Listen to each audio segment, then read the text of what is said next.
Guten Morgen. Aujourd'hui, nous allons voir comment rendre compte d'un événement qui s'est déroulé dans le passé en employant als. Par exemple, en regardant cette photo, on peut imaginer que ce petit garçon s'appelle Mathias et que lorsqu'il était très jeune, il parlait souvent avec son ours en peluche. On constate que dans ce contexte, il n'y a pas de répétition. En allemand, on va donc dire Als Matthias noch sehr jung war, sprach er oft mit seinem Plüschbären. On constate que quand est traduit par als et que le verbe de la proposition subordonnée est au prétérit.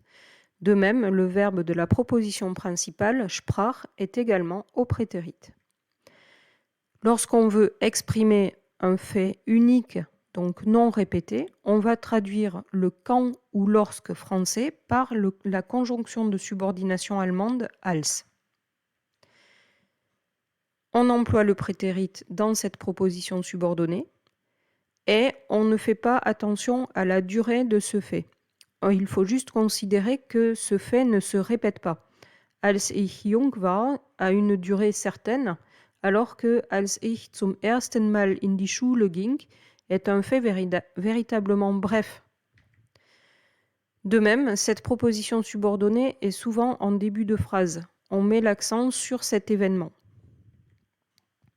Par exemple, pour parler de Bertha Benz, on pourrait dire Als Bertha Benz einen pferdelosen Wagen zum ersten Mal fuhr, c'est-à-dire quand ou lorsque Bertha Benz a conduit pour la première fois une voiture sans cheval. Ou bien Als Hans Riegel das Gummibärchen erfand, lorsque Hans Riegel a inventé le petit ours en gélatine que vous connaissez tous. Ou bien Als sich Hans Beck dem Spielzeug Playmobil ausdachte, lorsque Hans Beck a imaginé le jouet Playmobil. On voit bien que tous ces événements ne se répètent pas, mais par contre qu'ils peuvent avoir une durée plus ou moins courte. Cela n'a pas d'importance. Il faut donc penser à bien mettre le verbe de la proposition introduite par als au prétérit, ainsi que le verbe de la proposition principale. Le verbe de la proposition subordonnée est en fin de proposition et les deux propositions sont séparées par une virgule. Il faut également avoir à l'esprit la formation du prétérit, éventuellement revoir les leçons à ce sujet ou bien la liste des verbes irréguliers, et également penser aux indications de temps, adverbes ou groupes prépositionnels qui vont exprimer un fait unique. Tschüss!